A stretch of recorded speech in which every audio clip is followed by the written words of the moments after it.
Bien le bonsoir. Dans l'actualité, l'ancien super ministre Souad passe la nuit à la section de recherche de la gendarmerie de Colobane. Les gendarmes l'ont sorti de sa sieste annoncée auparavant par son avocat. Les justificatifs du fils de l'ancien président n'ont apparemment pas convaincu les enquêteurs. Il a disposé d'1 mois pour justifier son patrimoine supposé mal acquis.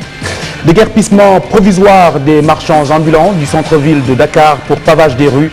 Ces derniers se braquent contre le projet de la mairie. Ils n'entendent pas se rendre dans les 3 sites de recasement aménagés. En santé, les éclairages au sujet d'affectation arbitraire aux yeux du SAMES. Le ministre de la Santé rassure, Eva Marie Coll Seck indique que ces décisions restent strictement dans le cadre administratif.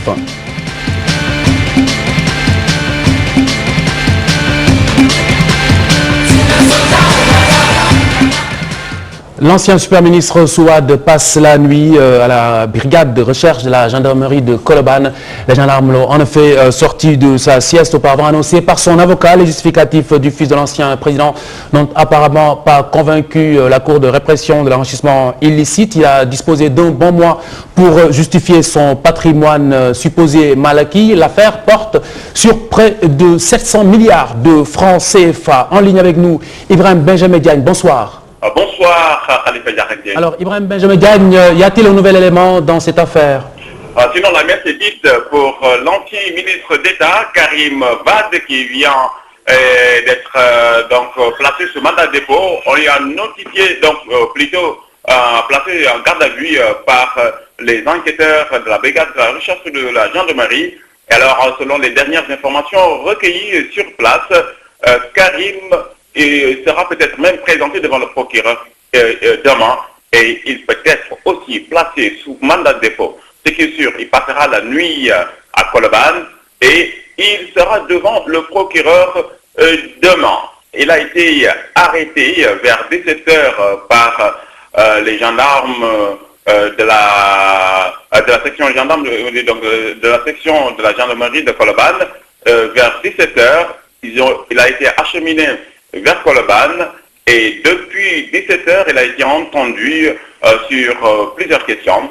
Et d'après donc les informations que nous avons, même le procureur doit faire une petite déclaration sur, en tout cas, son arrestation, sur les conditions, puisque d'autant plus que les avocats de Karim dénoncent la manière dont leur client a été arrêté et envoyé à la section recherche de la gendarmerie. Voilà donc pour le moment ce qu'on peut retenir, Khalifa Diarra, de cette journée pénible pour Karim Wade. Il ne s'y attendait pas, vraiment, et même ses camarades, parce que déjà Oumar Sarr et Modigan Fada ainsi que Samuel Sarr étaient tout à l'heure à Colobane.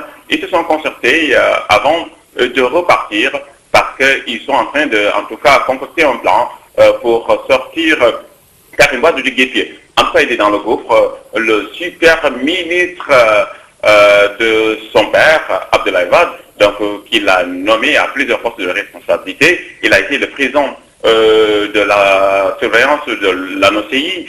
Il a été ministre des infrastructures, ministre de l'énergie, entre autres, raison pour laquelle il était surnommé ministre de la ciel, ministre de la terre, du ciel et de la mer.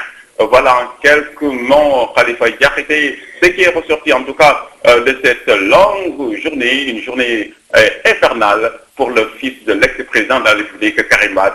Et d'ici à demain, on verra le sort qui est réservé à Karim Wade, dont les avocats ont déposé, ont livré de 3000 pages pour justifier l'origine fictive de ces fonds.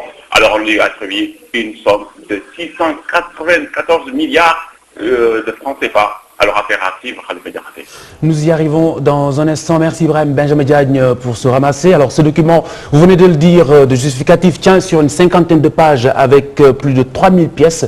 Ces avocats donc l'ont déposé dans l'après-midi. Maître Ciré Clédorli et ses collègues avaient affiché une certaine confiance au sortir des bureaux de la Cour de répression de l'enrichissement illicite. Chérif Dia nous fait le point dans quelques instants. Écoutons Maître Ciré Clédorli justement avant cela. Un dossier préparé pendant 7, 8 à 9 mois par un État avec tous ses moyens.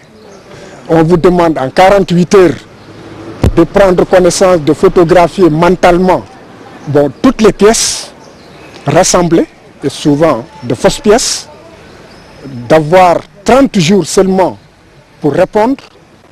Avec des éléments, on vous demande de rapporter la preuve de faits négatifs. On a tout, parce que ces sociétés ont intérêt à ce qu'on ne confisque pas leurs biens. C'est des sociétés qui appartiennent à des États ou à des personnes, en tout cas morales, qui sont cotées en bourse. Allez-y en ligne. On vous remettra des documents en PDF que vous pourrez vérifier. Il y a des informations très faciles à obtenir.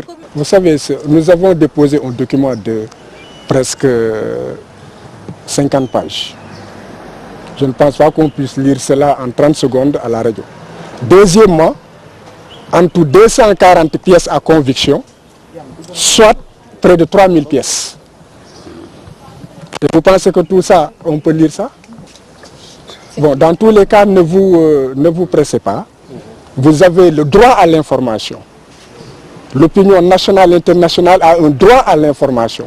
Nous n'avons pas le droit d'une rétention de l'information, nous avons le devoir d'informer.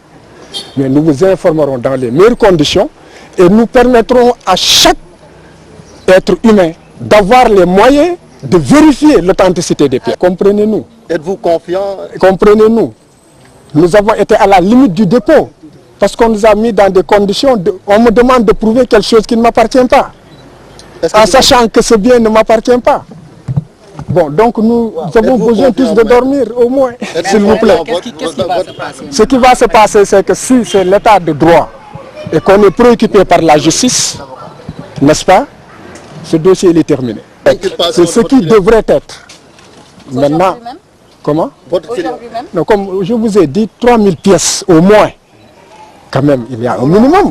Si on dépose 3000 pièces, au moins il faut qu'ils aient le temps de lire. Qu'ils aient le temps. Bon, si en fait, c'est l'impératif de justice. Si maintenant, c'est simplement un prétexte, à partir de ce moment déterminé. Et bon, ce que je vais terminer en disant que le ministre est serein, il est lucide, il a une paix intérieure-extérieure, parce qu'il détient la vérité. C'était donc cet après-midi, juste avant l'arrestation, un peu plus tard dans la journée.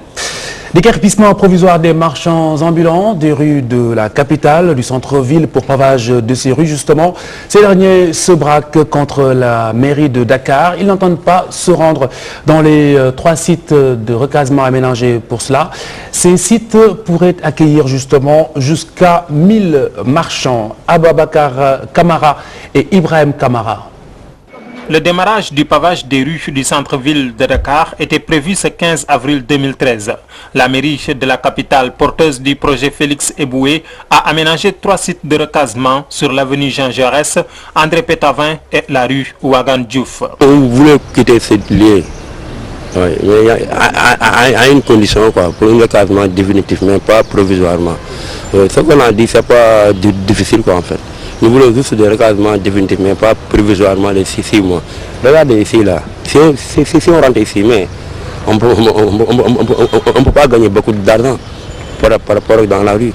La mairie de Dakar évoque une manipulation politique de ces jeunes commerçants. Nous, ville de Dakar, on a bon dos. On dit la ville de Dakar. Nous sommes prêts. Et je l'ai dit dans une émission. Le maire de Dakar a été élu pour faire Dakar. Il n'a pas été élu par les commerçants, il n'a pas été élu par les tabliers. Ils font partie des personnes que nous gérons. Nous sommes prêts aussi à les gérer, mais dans le strict respect. On ne peut pas dépasser. Trop c'est trop, il faut qu'ils sachent que trop c'est trop. Les marchands ambulants et tabliers républicains confirment leur coloration politique. Nous sommes membres de l'APR, le fondateur même de l'APR. On a porté la candidature de Abdoulaye Diouf Sarr. Nous l'assumerons jusqu'au bout. Donc on va travailler sur les 19 communes pour lui donner la mairie de Dakar. Les sites de recasement provisoire prêts à recevoir les marchands ambulants et tabliers du centre-ville, le projet de pavage de Dakar bute sur le refus catégorique des marchands ambulants et tabliers du centre-ville. Et puis santé, il a été question ces dernières semaines d'affectation arbitraire dénoncée par le SAMES. Eh bien, voici les éclairages du ministre de tutelle, Eva Marie Coll Seck, qui rassure. Elle indique que ces décisions restent strictement dans le cadre administratif. Elle est ici avec Nafissatou Silla. Il n'y a pas disons, d'affectation arbitraire. Hein. Nous avons bien regardé les choses, vu l'ancienneté des personnes, vu les qualités des différents acteurs et essayer de faire un mouvement. Parce que nous pensons aussi que les gens ne peuvent pas rester toujours à la même place. D'ailleurs, ça entraîne des mauvaises habitudes. Donc nous avons voulu faire des changements. Ça, vous parlez maintenant du ministre de la Santé. Et ce que je peux dire, c'est que je n'ai aucunement l'intention de faire du favoritisme ou de faire de l'arbitraire. Mais vous savez que tous les changements aussi sont difficiles. Les gens ont pris des habitudes, pensent que bon, il faut chercher des appuis pour avoir ceci, cela. Ce n'est pas ça qui marche avec moi et donc je continuerai dans ce sens. Je suis désolée, mais c'est le ministre de la Santé qui a comme prérogative et responsabilité de gérer le système de santé. Nous y restons pour parler d'un autre rappel du cadre administratif adressé cette fois-ci à l'Association sénégalaise pour le suivi et à l'assistance des malades mentaux. C'est à propos justement du centre de Kaolack, de la nomination du directeur de ce centre de suivi des malades mentaux. Seul le ministre en a la prérogative, comme vous venez de l'entendre. Écoutez. Nous avons travaillé avec lui pendant des mois. Nous avons essayé de vraiment le mettre dans les conditions pour qu'il puisse collaborer avec nous parce que nous avons un grand respect pour les malades mentaux. Le problème du malade mental, c'est le problème de tout le monde. Mais il faut encore une fois dire que les structures publiques sont des structures publiques et qu'on doit nommer les gens pour faire marcher les structures. Mais ça ne nous empêche pas de collaborer, d'avoir des conventions avec qui que ce soit. Et c'était notre projet. Bon, maintenant, si vraiment lui n'a plus envie de cela, bon, je considère que c'est lui qui a en réalité rompu un pacte. Et il faut qu'il voit ce qu'il veut. C'est vraiment son problème à l'heure actuelle. Moi, je suis ouverte. J'ai tout fait. Je me suis mise un peu parfois à sa place. Je me suis dit que peut-être il s'était beaucoup battu pour cela. Mais ce n'est pas parce que vous vous battez qu'on va vous donner une structure. Le ministre de la Santé et de l'Action sociale, Eva Marie-Coll-Seck, qui se prononçait en marge de l'an 1 du collectif en mouvement pour l'équité, les valeurs et l'action Comeva. C'était hier au Grand Théâtre de Dakar. Lutte contre la torture, la direction des droits humains du ministère de la Justice annonce l'indemnisation des victimes de la période post-électorale, les victimes de violences, annonce faite en marge de l'atelier sur la torture dans les commissariats et brigades de gendarmerie. L'innovation majeure, ce sera la présence de l'avocat dès le début de la garde à vue. Si vous avez dès le début de la garde à vue un avocat, vous allez me dire où est-ce que quand même les policiers auront le temps ou auront le moment pour torturer la personne. Donc effectivement, il y a eu des cas graves de torture durant la période préélectorale. Et que tous ces cas, au niveau de la direction des droits humains, nous gérons le collectif des victimes. Donc vraiment, il y a eu des cas de torture. L'État va dédommager, de sécurité, de rendre hommage à ces gendarmes qui font un excellent travail. Nous les appelons seulement à beaucoup plus de professionnalisme. Ils n'ont pas besoin de torturer les citoyens pour prouver que ces citoyens ont commis des infractions. Ils ont des moyens légaux, encore une fois, pour découvrir la vérité sans avoir besoin de torturer qui que ce soit. La RTP, l'autorité de régulation des télécommunications et des postes et la fondation des incubateurs des TIC au Sénégal ont signé une convention de partenariat, convention qui implique la mise en œuvre d'un plan d'action, le plan d'action défini sur une période de 3 ans. Sur la teneur de ce projet qui coûterait 115 millions de francs CFA, des propos recueillis par Daniel Diouf de Abdoumbaye de la fondation Fictix. Alors c'est un appui financier de 115 millions qui a été signé sur 2 ans qui va permettre au CETIC de financer son plan de développement. Donc ce plan de développement il est très ambitieux et lorsque nous avons sollicité la RTP pour le financement de ce plan de développement, la direction générale de la RTP a tout de suite dit oui et nous a accordé bien sûr ce financement qui va nous permettre aujourd'hui de continuer la mission que le CETIC s'est assignée. Cette mission consiste aujourd'hui à encadrer des porteurs de projets dans le secteur des technologies de l'information, Ces porteurs de projets sont de jeunes entrepreneurs que nous encadrons, à qui nous donnons les moyens en tout cas de se développer. Mais ce que la RTP, ce qu'on peut attendre de ce que la RTP gagne, c'est de complètement jouer sa mission, à savoir favoriser un peu la création d'entreprises et le développement du secteur de TIC. Cela participe à la création de valeur et de richesses dans le pays et en cela, le régulateur a un rôle à jouer. La partition des meuniers dans l'intégration sous-régionale, une association vient d'être portée sur les fonds baptismaux. L'association des meuniers, l'association des industries meunières de l'Union économique et monétaire ouest-africaine, association qui a pour principale mission d'accompagner les industries meunières de la région. L'Assemblée générale a eu lieu ce matin. Améliorer les industries meunières et lutter contre la fraude, c'est dans ce sens que l'association des meuniers de l'Union économique et monétaire ouest-africaine voit le jour. Nous créons la valeur ajoutée. Nous distribuons des dividendes, nous payons des impôts. Aujourd'hui, vous parlez des meuniers sénégalais, on donne à l'État presque 20 milliards. Entre impôts sur le revenu, TVA, les droits de douane, qui fait plus? Au lieu de parler avec 15 meuniers, vous parlez avec un ou deux qui représentent la profession, c'est important. Les mois, c'est un cadre. Un combat qui nécessite un appui des autorités étatiques. Ce qu'on demande à l'État, c'est un environnement. Nous sommes des acteurs économiques, nous sommes des industriels. Nous sommes dans le formel, nous ne sommes pas dans l'informel. Ce qu'on veut, c'est-à-dire que, comme disait le ministre, en économie, on dit c'est à l'achat où on fait des bénéfices. Malheureusement, on dépend d'une bourse, c'est l'ordinateur, les prix montent, les prix baissent. Et on n'a pas de marge de manœuvre au niveau prix de vente. Et naturellement, cette association-là va contribuer justement à améliorer l'environnement des affaires au Sénégal et nous en félicitons. Il faut également rappeler que le secteur des meuniers est un secteur qui est extrêmement important dans l'économie nationale. Il y a beaucoup d'emplois qui sont créés, c'est des dizaines de milliards qui sont versés également en termes d'impôts. Au Sénégal, à travers le bureau de mise à niveau, nous avons un fonds de 10 milliards pour mettre à niveau des entreprises.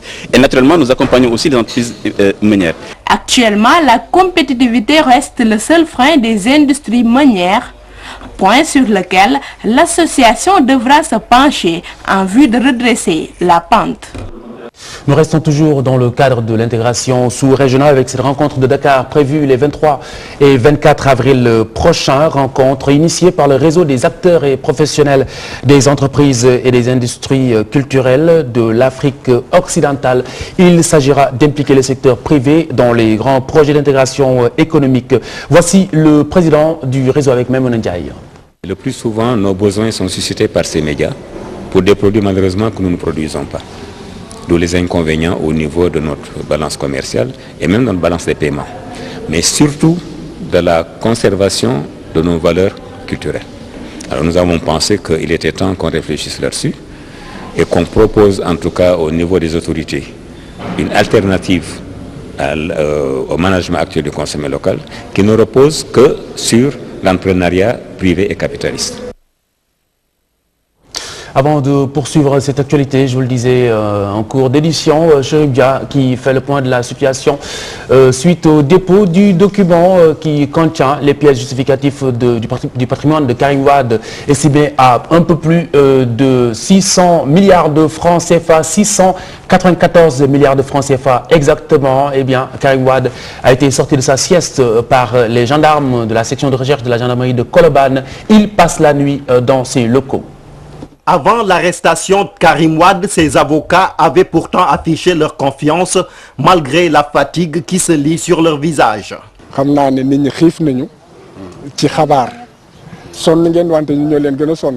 le ministre est serein, il est lucide, il a une paix intérieure-extérieure parce qu'il détient la vérité. Maître Ciré, Clédorlier et ses collègues sont pris de court par la réaction rapide de la Cour de répression de l'enrichissement illicite. Ils n'imaginaient certainement pas que leur client allait être arrêté ce lundi, jour de l'expiration de sa mise en demeure. Un dossier préparé pendant 7, 8 à 9 mois par un État avec tous ses moyens. On vous demande en 48 heures de prendre connaissance, de photographier mentalement toutes les pièces rassemblées, et souvent de fausses pièces, d'avoir 30 jours seulement pour répondre. avec des éléments, on vous demande de rapporter la preuve de faits négatifs. On a tout, parce que ces sociétés ont intérêt à ce qu'on ne confisque pas leurs biens. C'est des sociétés qui appartiennent à des États ou à des personnes, en tout cas morales, qui sont cotées en bourse. Allez-y en ligne. On vous remettra des documents en PDF que vous pourrez vérifier. Il y a des informations très faciles à obtenir. Vous savez, nous avons déposé un document de presque 50 pages. Je ne pense pas qu'on puisse lire cela en 30 secondes à la radio. Deuxièmement, en tout 240 pièces à conviction, soit près de 3000 pièces. Et vous pensez que tout ça, on peut lire ça? L'ancien tout-puissant ministre et fils de l'ancien président Abdoulaye Wade n'a pourtant pas effectué le déplacement au parquet spécial près la cour de répression de l'enrichissement illicite. Ce sont plutôt ses avocats qui sont venus remettre au procureur Aliou Ndao le document attestant l'origine licite des biens attribués à leurs clients. Nous avons été à la limite du dépôt parce qu'on nous a mis dans des conditions, on me demande de prouver quelque chose qui ne m'appartient pas. En sachant que ce bien ne m'appartient pas. Bon, donc nous avons besoin tous de dormir au moins, s'il vous plaît. Qu'est-ce qui va se passer? Ce qui va se passer, c'est que si c'est l'état de droit et qu'on est préoccupé par la justice, n'est-ce pas, ce dossier il est terminé. C'est ce qui devrait être. Maintenant, comment? Non, comme je vous ai dit, 3000 pièces au moins. Quand même, il y a un minimum. Si on dépose 3000 pièces, au moins il faut qu'ils aient le temps de lire, qu'ils aient le temps. Bon, si en fait, c'est l'impératif de justice. Après son arrestation, Karim Wade est conduit à la section de recherche de la gendarmerie où il est placé en garde à vue avec 5 autres de ses collaborateurs. Et puis off-air pour un des animateurs de la bande FM, DJ Edouard, qui avait été connu pour différentes émissions sur la bande FM, à Walfadjri notamment. Il a été également à RDV, il a rendu l'âme dimanche à Paris. Voici un hommage qui lui est rendu par quelques de ses fans et anciens collègues.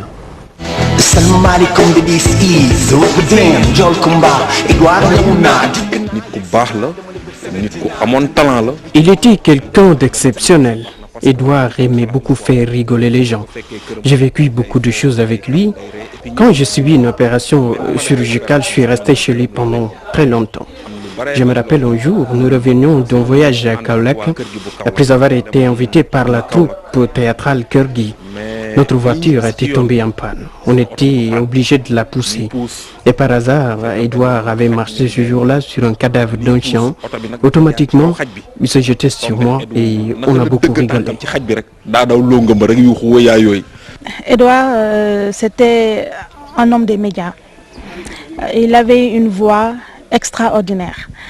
Et je crois que cette voix-là, il n'y en a pas deux comme ça. Il avait une voix chatoyante, il chantonnait quand il parlait. Sa voix était honnêtement couverte d'or. Et c'est quelqu'un, au-delà de cette voix magnifique-là qu'il avait, c'était quelqu'un, sur le plan des qualités humaines, c'était quelqu'un d'extraordinairement gentil et généreux. Nous, lui et moi, on était ensemble à Walfadjri. Et à un moment donné, c'était même lui mon adjoint au niveau de la direction des programmes. C'est quelqu'un qui était incapable de se mettre en colère. J'ai écouté la chanson de Viviane, la chanson qu'elle avait faite avec les animateurs là. Edouard avait une partition dont il s'appelait Edouard Ndiol Kumba. Ça me faisait un peu rire quoi. C'est un gars que j'estimais beaucoup, franchement, parler Edouard Adamandia. Il était très, très, très adorable. Si vous l'écoutez, il y a beaucoup de soucis que vous oubliez après.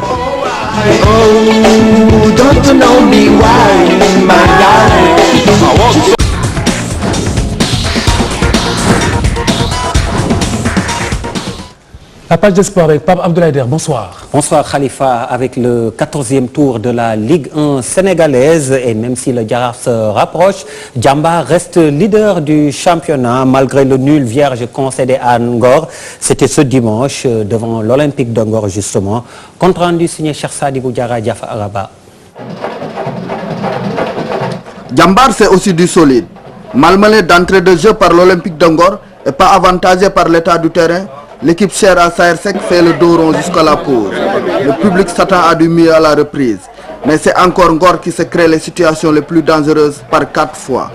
Djambar a failli cependant réussir le hold-up sur un coup franc de Salim Daou qui atterrit sur le poteau. La rencontre se termine sur un match nul et vierge. L'académie de Sali a montré un bloc défensif en attendant son match en retard du mercredi. On a pris un très bon point qu'il faut féliciter. Les jeunes se sont battus d'une manière très vaillante, avec beaucoup d'abnégation, de courage, contre une équipe très coriace, très difficile à jouer, avec un terrain difficile. Je pense que c'est un très très bon résultat. Il ne faut pas se voir la face. Ils ont eu des occasions de se arrêter, nous on a eu des occasions de se arrêter. On a eu un poteau, eux ils n'ont pas eu de poteau. Donc la somme des occasions, c'est pas eux qui l'ont eu. Ils ont eu des situations chaudes. Nous aussi on a bien défendu. Je pense que ce soit Ngor, que ce soit nous, Ngor n'a pas fait 10 passes et arrivé chez nous.